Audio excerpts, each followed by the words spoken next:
Well, we're starting off this evening at the top of the list. Praise the Lord and pass the ammunition of godly principles. It's Karen Strayer. And Karen used to be in school with my son, Guito, or we call him Guy Stephenson. Hi, Guy. And I did the little interview with her the last time, told Guy about it. He was tickled. And so I'm going to surprise him again tonight. This happens to be July the 11th, I think. And tonight is the meeting of the AFP in Kentucky. What's that stand for? Americans for Prosperity. Fantastic. Yes. And you're here tonight and representing yourself and some other folks. Moms for Liberty. And of course, I'm here to support Marianne Proctor. That's right. She's done a great job. She has done a phenomenal job. And fighting for the people and the citizens. Exactly. Well, that's one of the reasons I'm here, and I thought I'd come out and film this tonight and let the people look at the issues here and make their own minds up, you know? That's right. That's right. That's what it's all about, isn't it? Well, I can tell you as a retired RN, so I've been a caregiver, and with my aging, I've been a consumer. That's right. And I think it's time we have a free market in northern Kentucky. Absolutely. And what year did you graduate from high school? 1977. 1977 from Connor. From Connor High School. And you were there, and when Guy was there, and John Mark Maddox, and Gary Conrad, and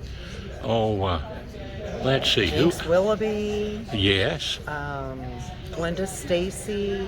There's another Gary. Sheesh. There were several. It's slipping my mind right now. But that happens to us in our aging and some process. of the wonderful young ladies there. Michelle, I think it was, wasn't it? Michelle Elliott, was it? Yes, Michelle Elliott. And there's a list of them. There's a whole list of Connie them. Crowder. Yeah. Who was Connie Michaels. Yes. There's a wonderful class and with some wonderful teachers. Yes, it was. And a wonderful school out there at Connor. It really was. I was so happy to grow up there. And my granddaughter graduated from there, and that's Courtney Yoakley. And she graduated from there. I don't know that name. And she's doing a great job right now. She's at Gateway College, just graduated from there. Fabulous. And going into and working toward getting into animals, taking care of animals. Good for her. In a clinic, you know. Good for her. We're all caregivers in some way, aren't we? Isn't that the truth? Well, God bless you, and look forward to hearing with you this evening.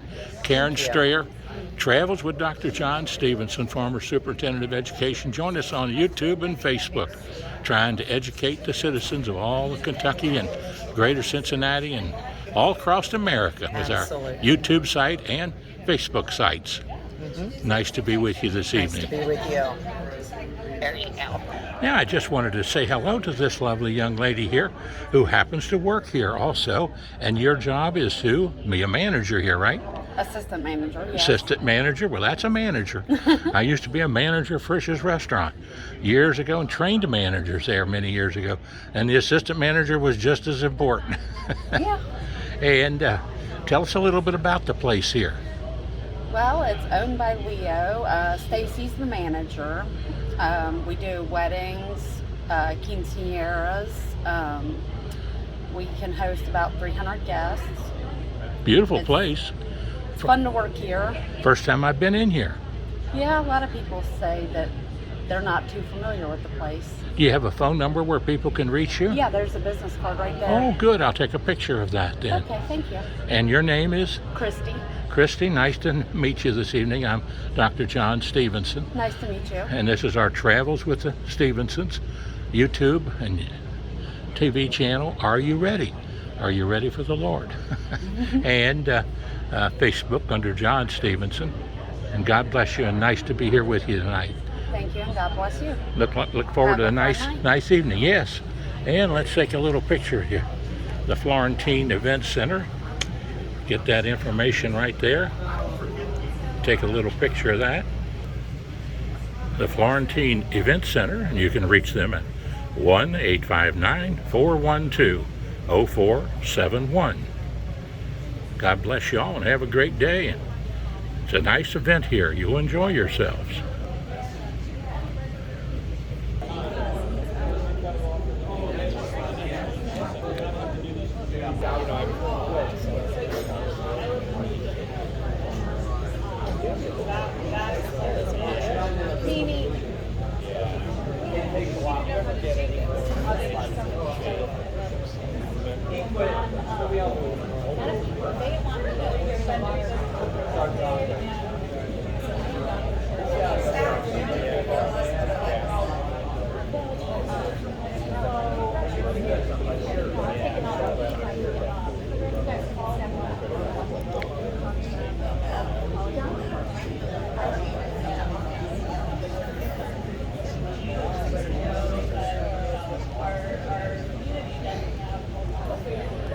Representative Marianne Proctor there,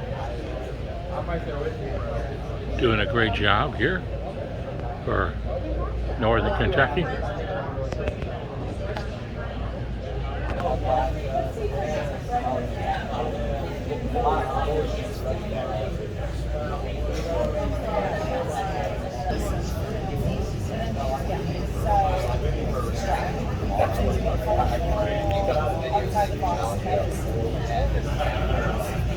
Always support our police departments. They're doing a great job. Two of our state representatives there, Steve Down and Marianne Proctor. Both of them doing a good job.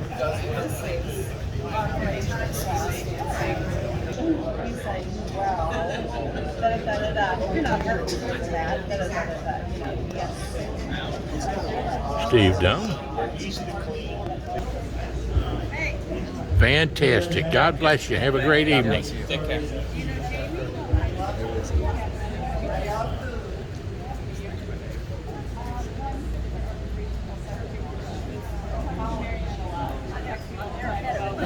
Unfortunately, we're waiting for the food. Ready? Yeah.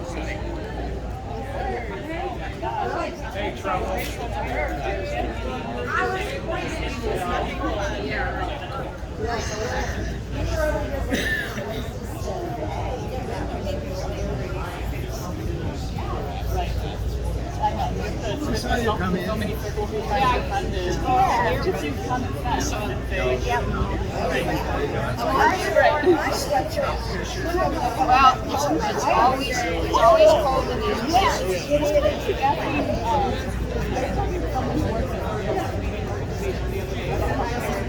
and I asked them, why don't you just Democrats like being hospitals and things are like bad corporations? I'm like, can't we get like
Now we have two folks here that are great citizens.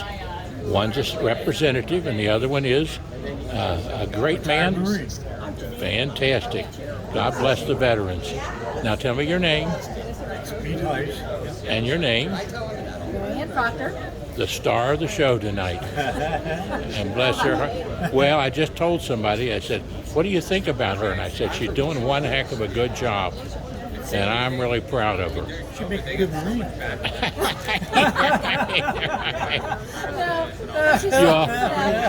You all take care. Nice to see you tonight. Thank you. Hi there. How you doing? I'm hanging in there. Very good. Nice to see you. God bless you.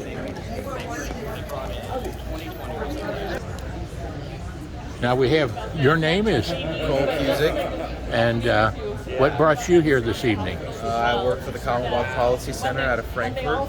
Oh, fantastic. Just meeting and networking with some individuals. Well, I Hope just to hear a good presentation from a good legislator. that'll be great. I just did a little filming of this to put it on my YouTube show and Great. Facebook show. And so if people needed to reach you by phone, do you have a number they can reach you Sure, at? 859-462-9606. The Political Outreach Director for Commonwealth Policy Center. God bless you and have a great day. And thanks for your service.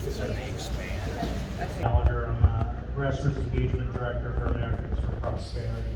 I'm located out of Louisville, but we wanted to set up an event here in Northern Kentucky tonight to discuss this significant issue, and I want to thank everyone for coming out. To start, a little bit about Americans for Prosperity. Americans for Prosperity, we're a political group who advocates for breaking down barriers to help individuals achieve their greatest potential. We believe that in society there are 4 key institutions, those being education, government, principled entrepreneurship, and then community. We think that the barrier of government or the institution of government oftentimes gets in the way of the other 3 key institutions doing their best job. And that's what we're here to talk about today. Certificate of need is a hot button issue here in Northern Kentucky, as it has been in all the states that have it. Americans for Prosperity is a national organization. We've got over 35 state chapters, and we have a stated policy position in every single one of our states against certificate of need. Recently, we fought a 10-year battle in South Carolina to repeal certificate of need, and they passed it this session, a full repeal of certificate of need. So that's what we're hoping to do here in Kentucky. And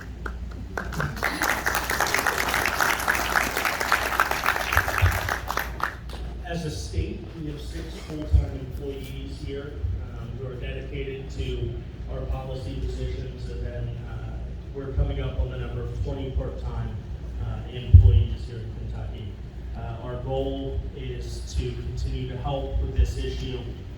It is one of our priority initiatives going into this session and will be for the foreseeable future until we see CLN repealed. I want to thank both Representative Proctor and Dean Clancey, who will be speaking here tonight. To start with a short introduction, Representative Proctor is the state representative for District 60 here in the Commonwealth of Kentucky. She's been married to her husband Greg for 27 years. She was also a speech pathologist for 20 years. Sorry, I don't say that word often. Representative Proctor this session was a freshman representative who took on the giant and introduced the CON bill, something that we're very appreciative of here at Americans for Prosperity. And so we're very excited to hear from Representative Proctor tonight. And then the other person speaking tonight will be Dean Clancey. Dean is our Senior Healthcare Policy Fellow at Americans for Prosperity. He's a nationally known healthcare freedom advocate with more than 20 years of high-level policy experience in Congress, the White House, and the U.S. healthcare industry. From 2004 to 2006, Mr. Clancey served as the top White House budget official on healthcare and entitlements, with a portfolio encompassing half the federal budget in dollar terms. He's an architect of AFP's personal option, and he wants to give every American a simple, affordable health care for themselves and their families. And so Dean's here tonight and he'll be speaking. First, we'd like to welcome up Representative Proctor.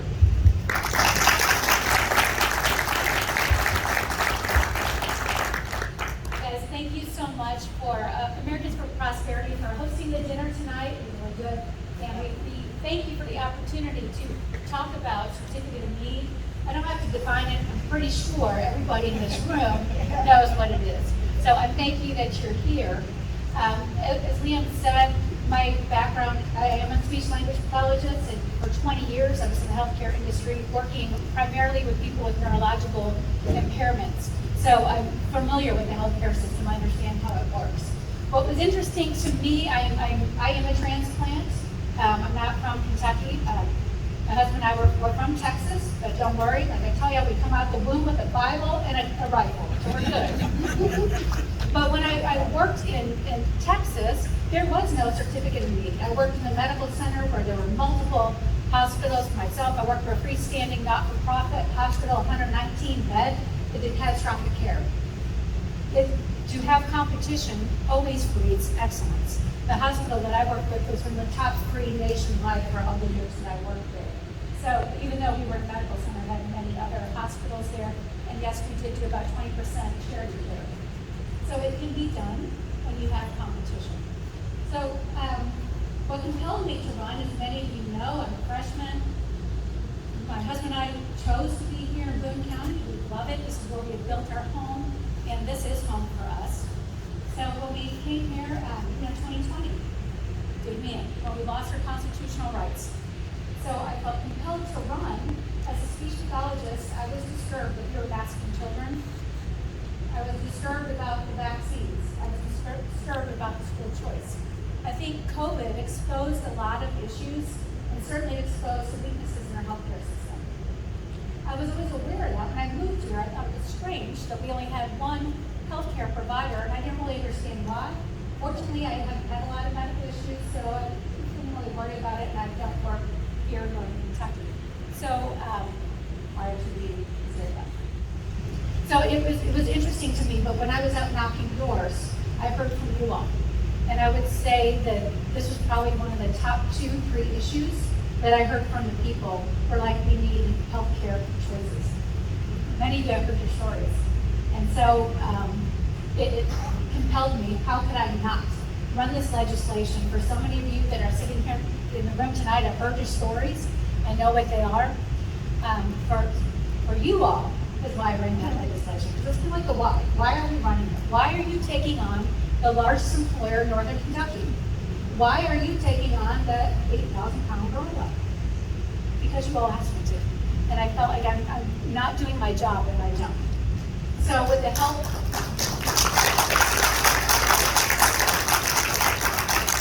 for me, this is a policy issue. It is not a personal issue with this healthcare system here.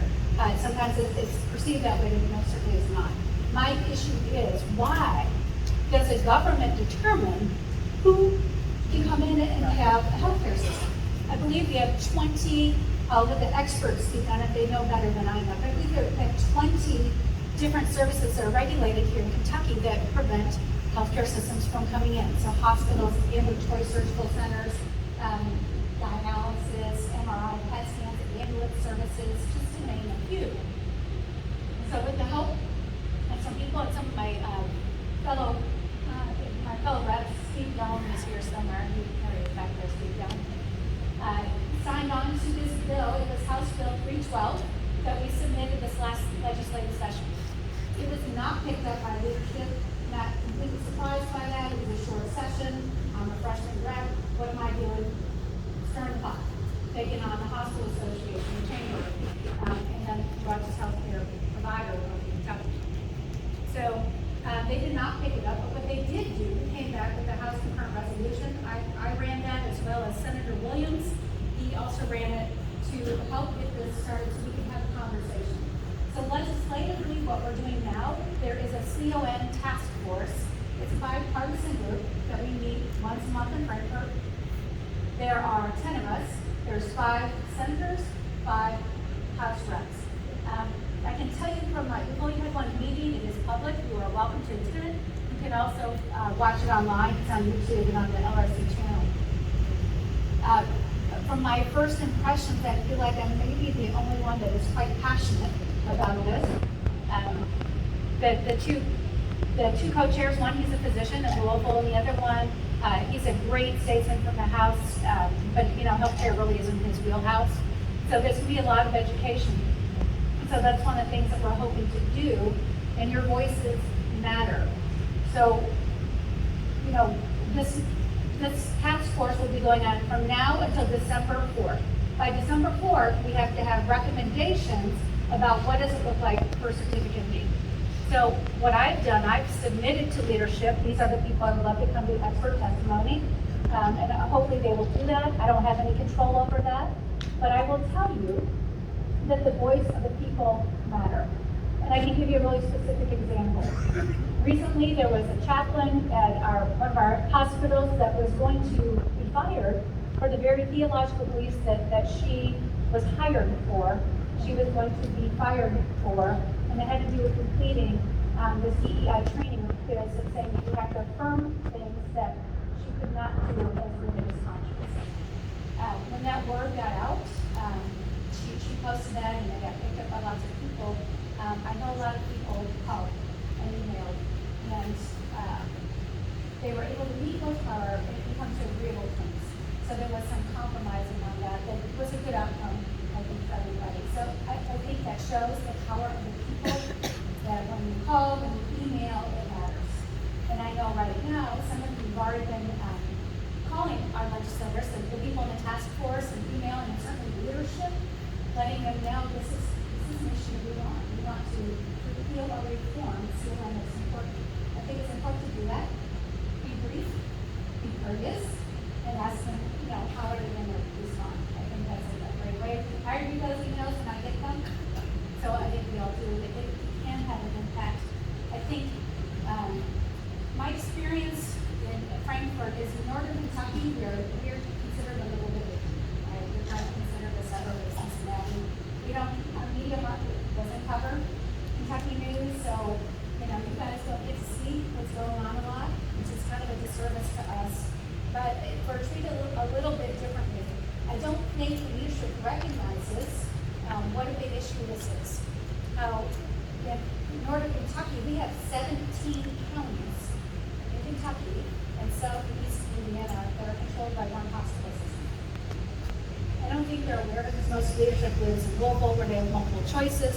Lexington, which is a smaller population than our tri-county area, they have multiple choices, but northern Kentucky we don't. I myself am not content with, you have choices, go across the river. I've been told, it's only 10, 15 minutes. Those of you who live in Walton, or that you live here in Union and Florence, rarely can you cross the river in 15 minutes. So, and then my argument will be, but why do we have to? Why do we have to cross the river? Why are we sending our healthcare dollars across the river? Why are we sending our payroll taxes across the river for our nurses and physicians that want to work in a place that's not controlled just by one hospital? So my goal is let's have other options for you all, options for employees, because wherever there's competition, you want the best, right? You're going to have better pay, you're going to have better benefits. It's a win-win situation for northern Kentucky. So we're going to continue to fight on that. This will go on. So like I said, our Certificate of Need Task Force meetings are every third Monday at 10:30. If you want to watch them, or you can always go back and see them later. I think it would be good for you. It's a good way to kind of keep up with what's going on, what are we doing, and communicate with the legislators. It's effective when you do that. And when you put your personal information on there, don't inform others. I don't know if you pay attention to those. But when you send those things, it's really helpful. So I plan to continue to fight this. This is going to be a long fight. I'm very grateful for AFP. It's Due for Justice that's here tonight as well, that has taken up this fight. There's other organizations that are standing behind us and helping us. This is not something we're probably going to fix overnight, but we are at least having a conversation. And I'm pleased to report most of the Northern Kentucky caucus is on board. So most of our senators and most of our House reps are on board. We got a few, we got to win them. So, anyways, but that's kind of where we are legislatively. If you have questions, feel free to, you can always call me, email me. Most of you guys know me. But I'm going to leave the expert to speak to some of the issues that come up. They get asked, they're fair questions, but I'll leave that to somebody that's a little bit more experienced in that than me. So if you'd like to come on up. Thank you all for being here. I thank you for your time and listening and taking time out of your week to be here. I appreciate it.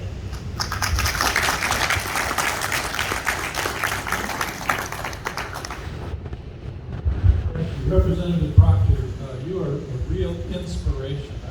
You remind me of that old Jimmy Stewart movie, Mr. Smith Goes to Washington. Mrs. Proctor Goes to Frankfurt. And you're taking on vested interests. But I noticed that you're very charitable. You don't demonize them because really we're all victims of this kind of public policy. And even those who are benefiting from a flawed status quo are in some ways suffering from it too. We could all do better. And just a reminder, I'm Dean Clancey with Americans for Prosperity. I work out of the national office in Washington, D.C. But I'm glad to be here in the Bluegrass State, because what Representative Proctor is trying to do is really important to us. It's part of a national strategy we call the personal option. Personal option is the idea that patients should be in charge of their own health care. It's really three main pillars: empower patients rather than insurance companies or local healthcare monopolies. And by the way, local healthcare monopolies is a serious and rising problem in this country. In some ways, it resembles the late 19th century with the railroad monopolies. Healthcare monopolies are beginning to look like that all over the country. It's fueled by government policy. Certificate of need is just one strand in that story. But we need to resist it because it's leading to higher costs and worse outcomes. So that was the first plank of the personal option, is empower patients, not these monopolies. Second is let all Americans, every single American, save and pay for health care tax-free. Businesses get a tax break for providing health benefits to their employees. Individuals do not get a tax break for their health care expenses or their health insurance. So why not level that playing field? Let everybody, let the individual take more control over his or her health care. And then the third plank is remove barriers between patients and the medical professionals they trust. Con repeal is a barrier removal strategy. It is a barrier to tell patients, no, you can only have one incumbent health company in your area because, well, we just don't need more healthcare options for you. So I wanted to talk a little bit about Kentucky in particular. According to U.S. News and World Report, Kentucky's costs of healthcare about 21st out of 50 states. So middle of the pack in terms of the cost of healthcare. Quality of healthcare, 45th out of 50. So healthcare quality is an issue in the Bluegrass State. What about access? 37th out of 50. And I think what Representative Proctor is working on here will help move Kentucky up in those ratings. By the way, I just learned that West Virginia has repealed con for hospitals. They have a lot of con laws too. In fact, they're about in the same place as Kentucky in terms of the number of certificate of need laws. But now they're ahead of Kentucky. So I mean, are you guys going to stand for that? Are you going to let West Virginia get ahead of you all the time? Let's talk a little bit about the claims in favor of certificate of need, because there are defenders of it. They think it's a good idea. They make arguments in favor of it. I've got 5 here that I will consider briefly and explain why, in fact, the arguments don't hold up. The first claim is that we need con, certificate of need, to ensure an adequate supply of healthcare resources. But of course, the whole idea of con is to limit the supply of resources. And so you get fewer hospital beds, hospital wings, MRI machines, and so on. And we've heard this mentioned already tonight. Residents of states with con laws are more likely than residents of non-con states to leave their state in search of medical services. So we talked about going across the river. That happens in states, and this has been studied around the country. For example, MRI machines. If there is a con law restricting access to MRIs, the overall usage of MRIs goes down, and the people traveling out of their home county to get to an MRI service goes up. And so if you were to just lift the con for MRIs here in Kentucky, you would see a 5% increase, or a 5% reduction, percentage point reduction, for people who have to travel out of their county. It would be more convenient.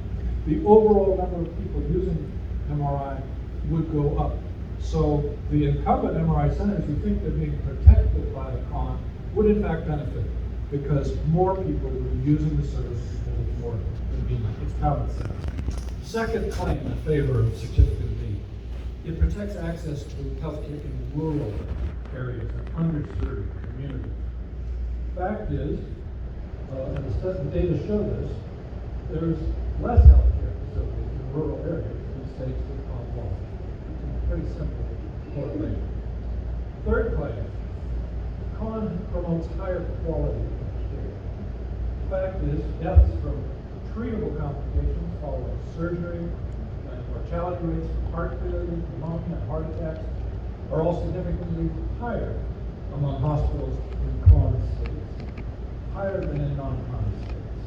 Also, patients are less likely to rate hospitals highly in states with especially restrictive con laws. People like their hospital better if they have a choice and the hospital needs to compete. Fourth claim, con helps boost charitable healthcare provision. The fact is, there's no difference in the provision of charity care between states with con and without. Fifth claim, it helps control healthcare costs. Well, the problem is you're limiting supply. Anyone who studied economics knows that's going to drive costs up, not down. And that is in fact what we see. The balance of evidence suggests that con laws actually increase overall healthcare costs. So that's the 5 arguments that I hear most frequently in favor of certificate of need. None of them stands up when you look at the data.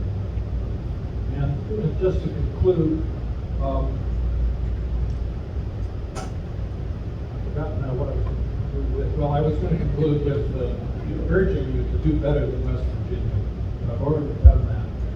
And so just to conclude that, what Representative Proctor is doing is really good, it's really important. It's not the only thing that needs to be done. It's just one plank of a larger strategy we all need to pursue. But everything good that happens in America usually starts in some local community, some area like Northern Kentucky. And so it's really exciting what you do. We're very proud to be supportive, and we're here to help. Amen.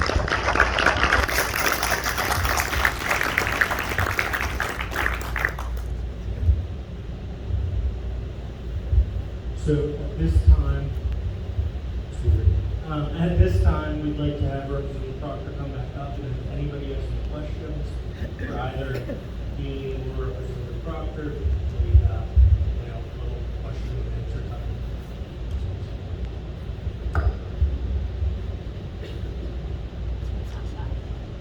I had a quick question on here in Northern Kentucky, we know that this is a major problem, but around the state, I know you're talking about rural areas, but how likely is this, other areas, east and western, are they suffering in the same boat that we are, where we have just a long healthcare ladder as well as hospitals and stuff? When I ran the bill, the original bill was to do the 3 contiguous counties, right? Boone, Kent, Kim counties. To do a carve out. And when I was going around getting people to sign on to that, I had many of my colleagues said, Marty, not even for the whole state. So I think that there is some support for it. Certainly, Louisville's got choices though. They have multiple hospitals, but one of the representatives there, when I asked him to sign on to this, and he said, leadership, he said, I will not, unless you include Louisville. I said, well, let's do the whole state, but game on. So I think there's an appetite for it. It's going to be an uphill push, certainly in our rural areas, eastern, western Kentucky, because of this erroneous information that is spread out there about, oh, you're going to kill rural hospitals. Rural hospitals, I heard it today. I had a 2-hour meeting today with one of our mayors here in the tri-state. And this is what I heard. Rural, it's going to hurt. People for profit are going to go in and run these out. And I said, well, let's look at Owen County. So our hospital system bought the only hospital there in Owen County and closed it. And so now, where do they go? They got to go to Frankfurt or all the way up here. So I would say that's not true, but I think there's a lot of fear mongering out there. There's a lot of telling the employees jobs. And so I think we really need to do a good job in education. That's what I'm trying to do with my colleagues down there to help them understand it. Certainly using the resources of like people like AFP, Institute for Justice, to help dispel this myth and show them data. But when this is all you know, and this is what you've been fed for a long time, I think there's an appetite for it. I think what is going to be the challenge is the money. If you look at, politicians who need money, who are some of the biggest contributors? If you look at the lobbyists every year, it's the biggest contributors are the hospital associations, the chamber, and then the healthcare systems themselves. They have a lot of money invested, and they've invested very heavily to keep their monopoly they have with the government. So so to answer your question, how's it East or Western Kentucky? I have a lot of people ask me and find that yet.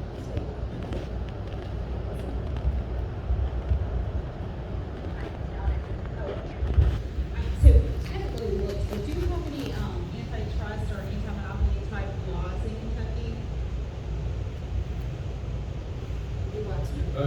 Antitrust is, there might be something in Kentucky, I'm unaware. It's usually more of a federal or national issue. There's the Sherman Antitrust Act, the Federal Trade Commission, and so on. And there's actually been a relaxation of antitrust enforcement in healthcare and other areas over the past generation. So, for example, the area that's what they call a market area, where they're supposed to use as the boundary to decide whether there's enough competition. But judges have expanded that. So as a result, you basically are allowed to have less competition. So antitrust enforcement is one of the threats leading to higher healthcare costs, along with certificate of need and something called site-neutral payment. Basically, the Medicare program pays hospital-based doctors 2 or 3 times as much money as an independent community physician for the exact same item or service. And of course, that's fueling the buying up of all the physician practices, because they can double and triple their income simply by putting the word hospital on the door and doing the exact same services they've been doing. Those are all just strands in this problem of local healthcare monopolies. Yeah, the antitrust stuff really, you need Congress to enforce. Attorneys in the House probably speak to that. You mentioned that we ranked 47 in quality of care. Is that 45th. Pardon me? 45th. Don't change that. Is that broken out at all regionally? I don't know if it is. It might be. It's the U.S. News and World Report. They do their all kinds of rankings. Like And you they do see it for healthcare. in certain rural areas where healthcare is definitely a problem. Yeah, I think that's it's a general. problem right here in North Kentucky, quality of care. I was just curious whether it was broken out regionally at all, but I'd like to see that it is. I'm unaware. I haven't checked. Thank you. Is there any correlation between medical malpractice rates in states that have certificate of need laws, to your knowledge?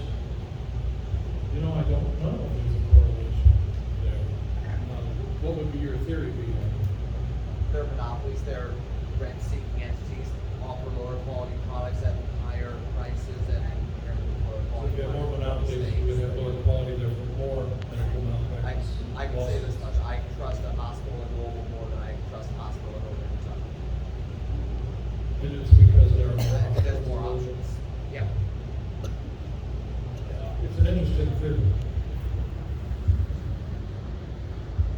Well, as you may be aware, the legislature is just as big a factor in this than anything else is too. With not this past session, but the session before, the legislature lent the University of Louisville like $15 billion to buy Good Sam in Louisville to consolidate those services. And when you get into, like she was saying, down in Owen County, they put in a little clinic that's got hours of like 10 to 3:30 or something. Yeah. Instead of having the hospital there anymore. And what they've done is they've reduced the services, claiming they're increasing the services. Depending on, with your rural health care, the ACA was as big a factor as cons were, because they reduced the amount of reimbursement and put the small hospital and clinics in the rural areas out of business because they couldn't afford to operate. And they didn't have the contracts with the insurance companies to negotiate their prices either. They had to take whatever they could get out of the state, essentially.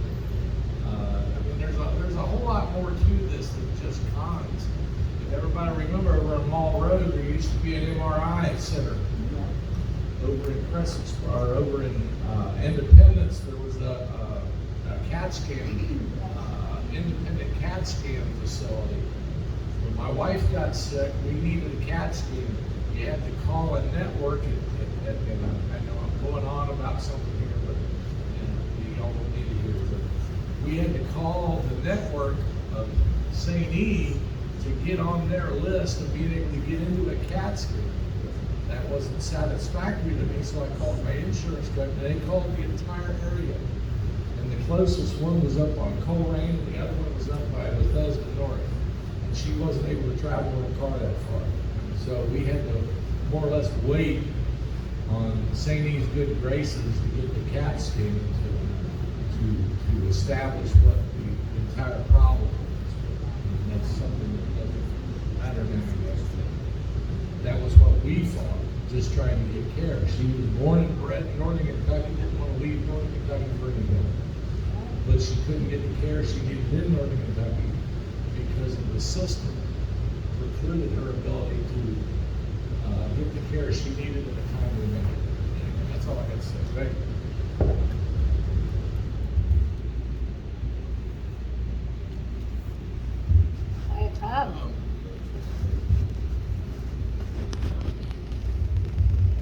Be a little more specific about what leadership in the House and Senate need an email.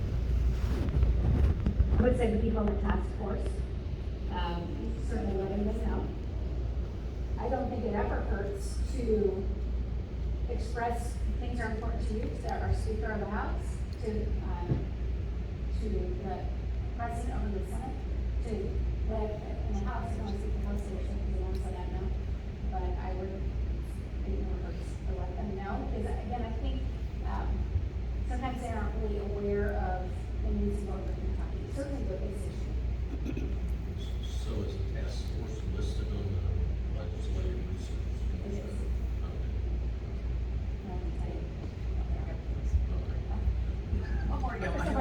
I have a story I want to tell. Totally unrelated to this, but I own half a house in Tennessee, in Jacksboro, and there's only one internet provider. And I changed everything over to streaming. 100 megabytes costs $120 in Jacksboro. In this area, because we have ultra fiber spectrum, my bill is less than $70 for 750 megabytes. The same thing will work in this. Competition brings the cost down dramatically and improves what you get.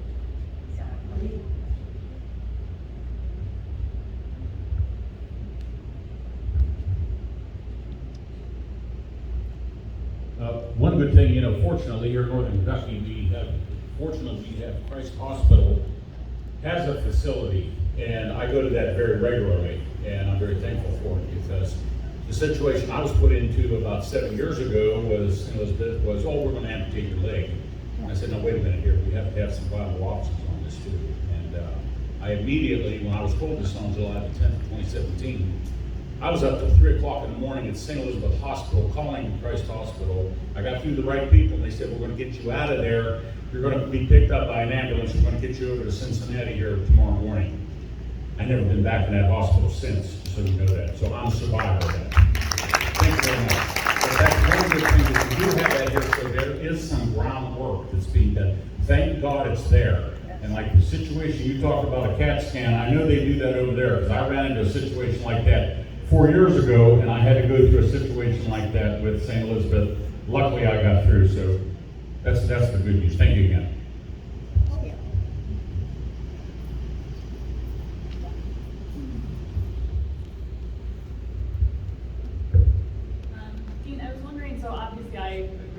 free markets will make healthcare better, but how do you overcome the argument when people say, but healthcare is not a free market, so competition won't actually matter. Patients don't care about prices, they go to the hospital if they have to go to the hospital and pay whatever they have to pay. Yeah, that's a great question. In the 1960s, there was an economist, Kenneth Arrow, and he put out the theory that healthcare is different. Economics doesn't work in healthcare because patients don't have enough information, and basically there's a disparity there. You're going to need government intervention. Well, we're very skeptical of that thesis because if you look at certain areas of healthcare, markets seem to work just fine. Cosmetic surgery, laser eye surgery, surgery center of Oklahoma where they just cut out the insurance and do cash pay. Everything seems to work just fine. In Canada, there's a place called the Showalter Hernia Hospital. It's one of the best hernia hospitals on earth, and it's in the middle of socialized medicine in Canada. And why is it so good? Well, because it's grandfathered, it's exempted. They can take cash. They can just be like a regular market-based hospital. So they have, it's like, 5-star hotel and incredible complication rates, in other words, very good rates. It's because markets do work in healthcare when you let them.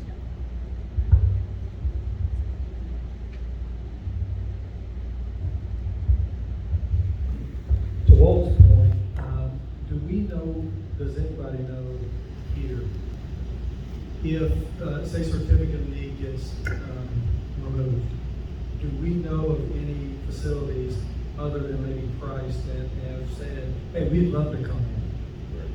I'm just curious as if anybody had heard of anybody saying, we're dying to get in, but we can't because of certificates of need. I am not. Obviously, under the legislation, mine is policy. I'm not really promoting or advocating any other hospital. That's for them to do. But has anybody come up to me and say, hey, we're really interested? No. All I want to do is allow the groundwork. If somebody did want to come in, that they have that opportunity. And they would come in, even if you don't know who they are now, they will come in. In Florida, when we got rid of, I did in Florida, I worked out in Florida. We got rid of con in some certain areas. Boom, these different companies came in and it was great. I think you'll find that Baptist healthcare will be here. Just like they came to Lexington, there's UK and those hospitals, they'll be here. Same thing also has non-compete clauses for all the doctors. So even if somebody wouldn't come in, they're not allowed to practice within so many miles of St. Elizabeth. So they've got that kind of locked up too. 35 air miles. Is that what it is? Because I know Christ was going to put some offices in Florence, and there was a couple of doctors that were going to run it for them, and St. sued them because they had non-compete clauses with those doctors. So you're going to have trouble importing healthcare people in, even if you establish a facility, because St.E.'s already locked that up with non-compete clauses with all the employees due to their contracts. So I'm sure you can get a migration from somewhere else, but all your local doctors are all going to be tied up and won't be able to practice at the new facility because St.E. has non-compete clauses. This is where I'm optimistic. So, as you know, Boone County is the third most rapidly growing county in the state. We are the 4th largest county now in the state. So there's a need definitely here. And I think as those of us who have been here just a few years, we've seen a radical changes in Boone County. But with the amount of growth, I believe if you build it, they will.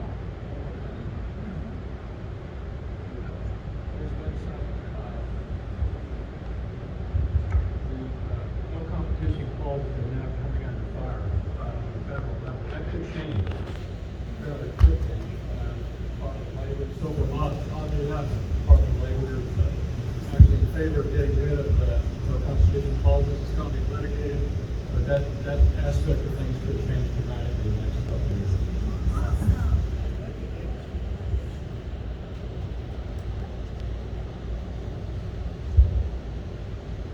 Alrighty, nobody has anything else, or if somebody does,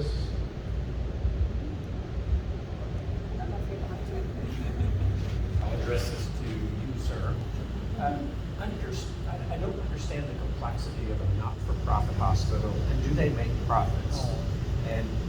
how does that show up when you're not for profit? Well, to be designated a not-for-profit, it usually has to do with what you do with the money you make, because every entity economically has to make some money. You know, the nuns who run hospitals have an old saying, no margin, no ministry. They have to make money too. But they don't have to pay their CEO tens of millions of dollars a year, which some non-profit hospital companies do. And you're right, there are non-profits that seem to behave exactly like a competitive profit-making entity. And this is an area that's been discussed both at the state and federal levels for years. Should hospitals even have non-profit status if they behave that way? What should it be required of them if they're non-profits? I don't myself have ready answers for that. I do think that lots of transparency and disclosure of where the money comes in and where it goes, and, you know, where they're investing in. Somebody was telling me that some of these health monopolies, a lot of the money goes offshore. You know, it's not staying in the community, but you know, that's a whole topic unto itself. Con law review is still a good idea, regardless of how we regulate nonprofits. Would you agree?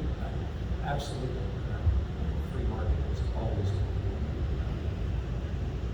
I guess my question also could be, with all this cash, if there's cash offshore, I don't know, is that public record? Is it easy to obtain? And in your role for con versus non-con, have you been able to measure that? I haven't looked at it, but I do think there are some public sources that will show you what they're doing with their money. Whether all the sources are adequate, I'm not absolutely sure. It's a whole area to investigate, but I wouldn't claim to be the expert in that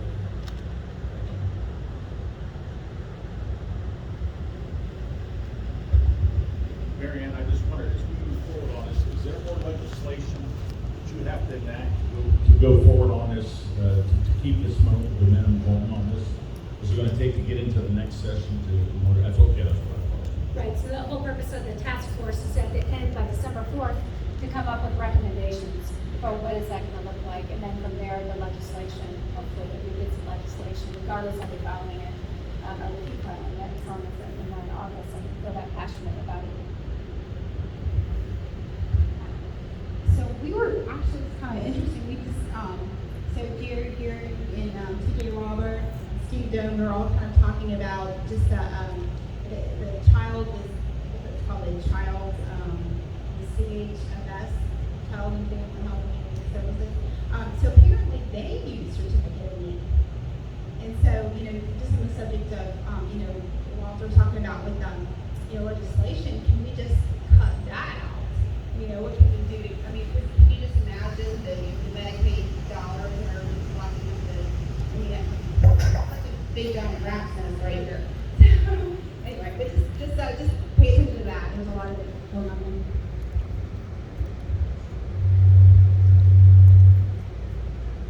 I'd be remiss if I didn't recognize, we have some elected officials here tonight.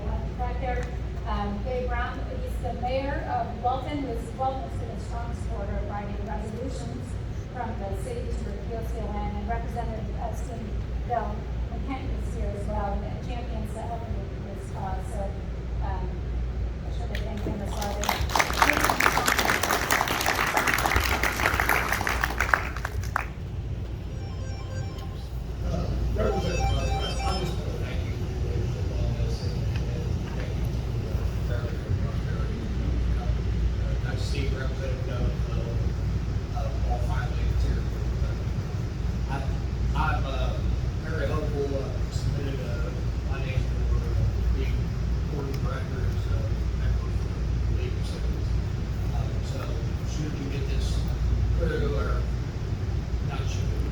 When you get this up, you will have my vote on this as far as trying to get the legal cities to support this. Thank you very much. Well, I thank you. I'd like to say youth was the most inspired resolution that came in. I loved it, so thank you so much. Appreciate it. It was fire.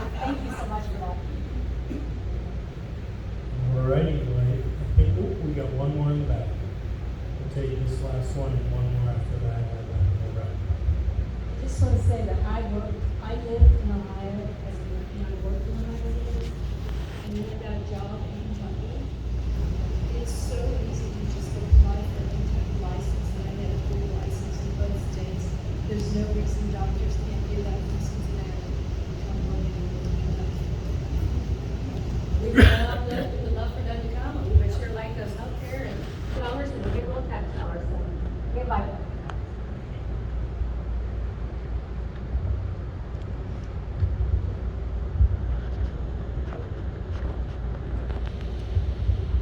And I'll keep it clear. Start from like, I moved here in 1984. In 1988, Saney wasn't a problem. Now it seems that the growth population in Northern Kentucky has outweighed the capabilities of Saney. They shortened along. Last year I had a breathing problem back in July. I'm also connected to Agent Orange and contaminated water from here. I went to the urgent care. They flew us right around and came there to our o'clock. So they can try me for a day. They sent me to the emergency room. They ran all kinds of tests in the emergency room. The doctor said, call your cardiologist. So I'm sitting there, call the cardiologist on the bed. Oh, we'll get you in 2 months. Pardon me? Yes. Got to the cardiologist, he didn't know exactly what to do. So he said, why don't you go to the heart failure? So I had a heart attack at age 49 from Agent Orange. They ran me through that test. They recommend I go to pulmonary department. And there was breathing issues from I got disease. So they sent me to the pulmonary test, all the other tests. Then they sent me to my, they said, why don't you go to a diabetes doctor? At age 65, and classified with diabetes from Agent Orange.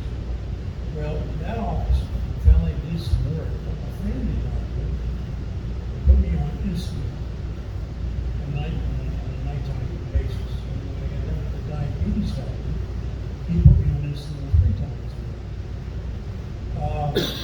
I caught my own breathing problem. I found a nasal spray that I haven't used for 2 years, and it corrected the breathing problem. The insulin corrected the dizziness. But in order to get an appointment, a family doctor, you got to wait at least 2 weeks. It's ridiculous. They want you to go to urgent care, they can charge you. They'll send you to the emergency room, they can charge you before you get to the free but they can charge you. And I think doctors should be issued a dark mode when they graduate from college. But it wasn't much of a problem back in 1984 and 98 because I had TRICARE, I was in the Marine Corps. But then I came on Medicare and TRICARE for life, which is good, but it is a problem. And I won't even begin to tell you the problems of life. It is a problem getting in to see that. I agree with you. We need competition in this area. They're overworked. Well, not overworked. If you even look at your summary statement, when you get after you visit the doctor, and I look in the right-hand corner when they list all the things that they talk about, and they'll charge you for 20 minutes. You could help you get in there for 10. But it's, and the doctors don't talk. So why should I go to 5 doctors? My Medicare supplement page from July of last year to October of last year was 29 pages, both sides. Thank God I retired out of it. Thank you. Okay, thank you for your service. And I hope that we can do better for you and all the people of other Kentuckians to get better health care, to be able to give them a rapid living and to be adequately treated. So I'm sorry for your story, but it's stories like yours that has really pushed forward this legislation. So I appreciate you sharing that. Alrighty, let's wrap it up on that one. Big Reverend Proctor, representing.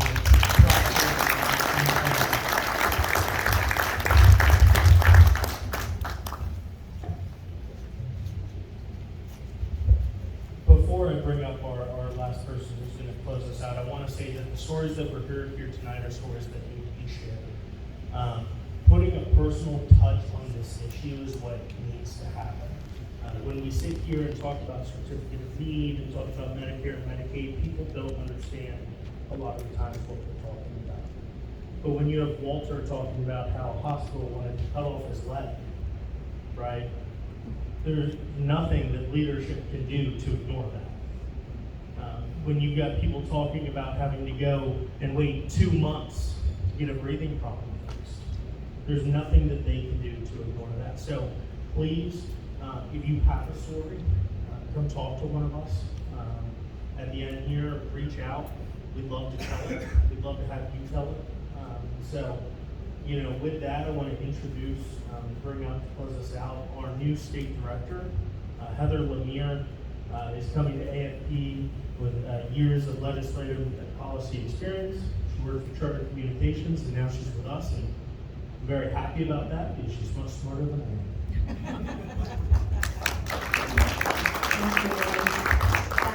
just want to thank you all for coming out tonight. This is such an important issue, and obviously it's touched so many of you on a personal level. Like Liam said, so many people don't know what con repeal is. I mean, it doesn't sound like a sexy issue, but I think this is what we need your help with. We need you to be reaching out to people that you know. We are happy to host an event every single week with 5 to 10 people just to be able to educate people about this issue.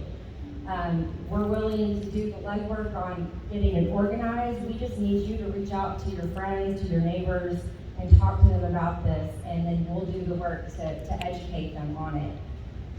We will be reaching out to you in probably the next day with just action items. We want this to stay fresh on your mind. We want you to stay engaged, and so we are going to give you some action items. Obviously reaching out to your legislator, but sharing your story, also inviting your friends to future events. This is going to take a grassroots movement to get this done. I had a member of Senate leadership look me in the face and say, this is not going to happen. And I find that unacceptable. It's unacceptable because you as constituents care about it.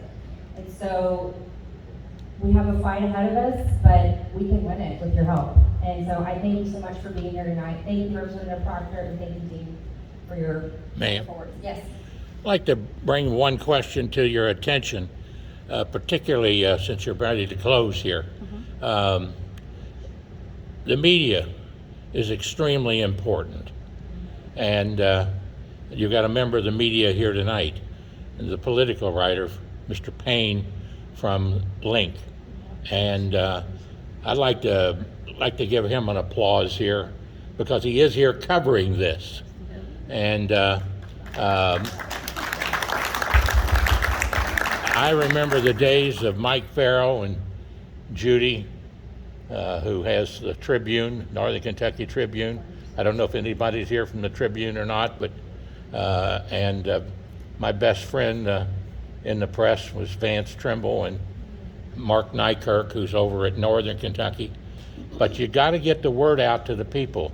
History is the light to the future, and the light shines by the press and the media and little people like me who's filming this tonight, and will show it on my YouTube channel and on my Facebook page. And if we get everybody to show it on their Facebook pages, you can do that.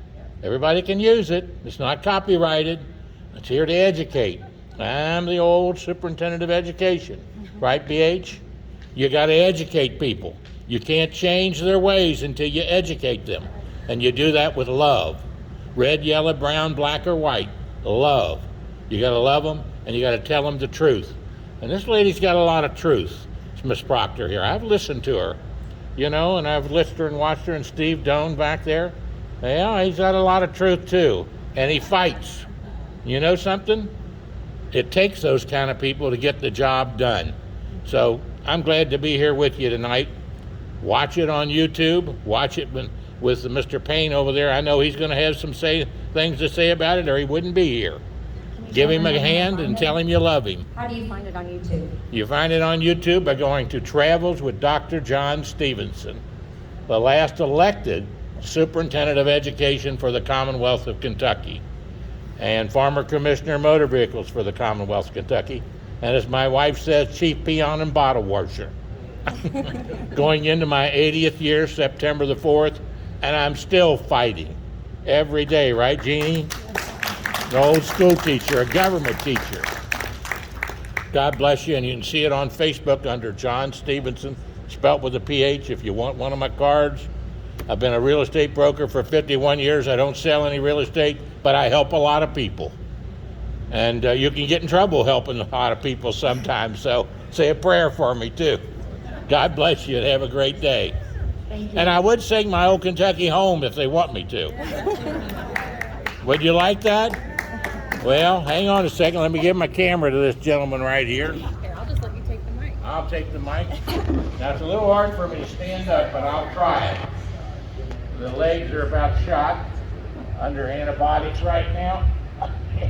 I'm not walking too far, but this song was taught to me by Happy Chandler. 1968, I was president of student government at the Northern Kentucky Community College at the University of Kentucky. When we got the four-year college authorized in the legislature by Louis Nunn, Phil King, and Art Schmidt. I remember them well because I was president of student government, and we gathered 3,000 signatures to get it done. And we need to support that university, but we need to make sure that university supports us, the people and the parents and the taxpayers. And the song goes like this.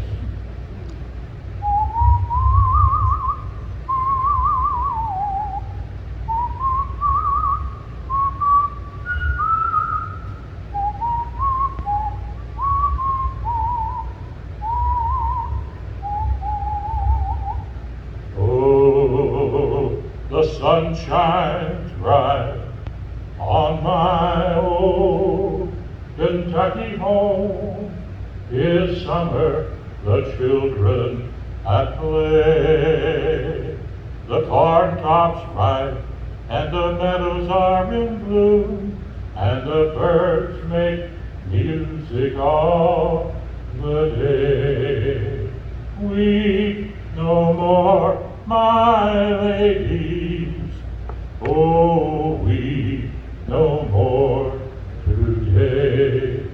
We will sing one song for my old Kentucky home, for my old Kentucky home, far away. Now before I sing the last verse, I want you to look back there, some veterans.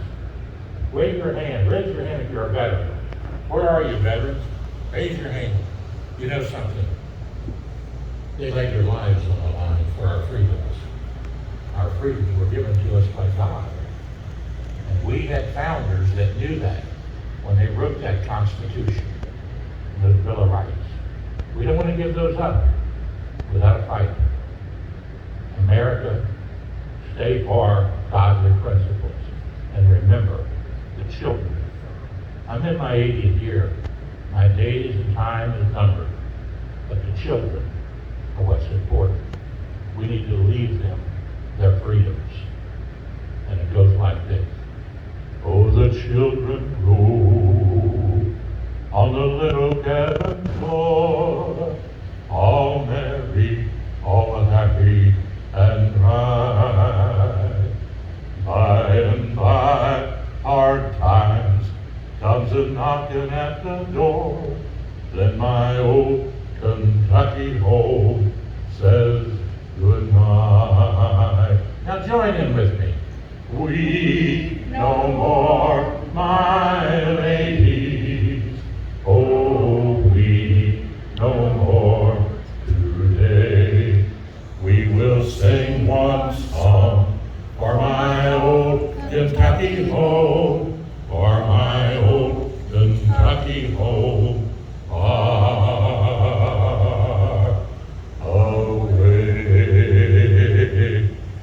bless America. God bless Kentucky. And God bless the wonderful people of this area that fight for human rights. Praise the Lord, pass the evidence to godly principles. Red, yellow, brown, black, and white, we're all precious in Jesus' name. Amen, brother. Sorry about that, it just came over me. No, that was a wonderful ending. Please, when you leave tonight, take some swag with you. We have a bunch of stuff on the back table. Thanks, Love for you to take some stuff home with you. And if you have a story that you're willing to share with us, we would love to get that from you. We would love My to share it on our videographer. social media to make this more of a personal issue. So, thank you so much.